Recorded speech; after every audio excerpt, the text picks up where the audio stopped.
Énergie mécanique du système solide-ressort. Observons les variations d'énergie au cours du temps pour un système solide-ressort horizontal. L'énergie mécanique est la somme de l'énergie cinétique plus de l'énergie potentielle élastique. À t égale 0, l'allongement x était maximum. Qu'est-ce qui est maximum à ce moment-là? Eh bien, c'est l'énergie potentielle élastique, puisque 1 demi de kx max carré est maximum.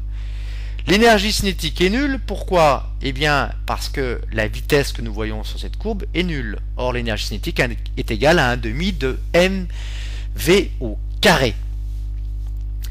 Puis, l'élongation x diminue. Quand elle est nulle, cette élongation, eh bien, l'énergie potentielle, que vaut-elle élastique? Eh bien, elle est nulle. 1 demi de k x carré, ça fait 1 demi de k fois 0 carré, ben, c'est nul. Par contre, la vitesse, elle, est maximum. Ici, on observe un minima concernant évidemment l'abscisse de V, mais sa norme est maximum.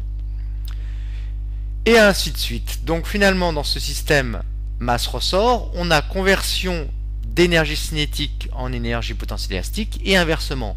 À noter que sans frottement, l'énergie mécanique bleue, elle, est constante.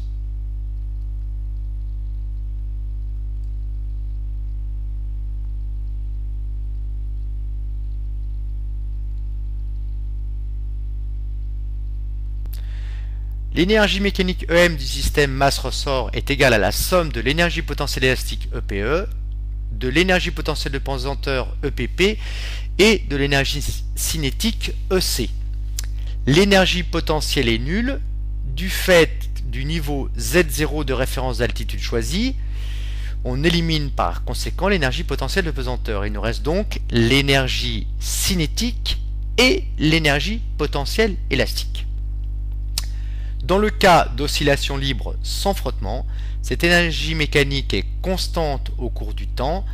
Elle est égale à 1 demi de mv carré plus 1 demi de kx carré. Comme elle est constante, eh bien, elle est égale à l'énergie potentielle maximum, élastique, qui vaut 1 demi de kxm carré. Elle est également égale à l'énergie cinétique maximum, qui vaut 1 demi de mv carré max. L'énergie mécanique est une somme d'énergie, donc elle est en joules. La raideur K du ressort en newton par mètre. Xm, l'amplitude des oscillations en mètres. La masse du solide en kilogrammes. L'élongation du solide en mètres. Et la vitesse du solide en mètres par seconde.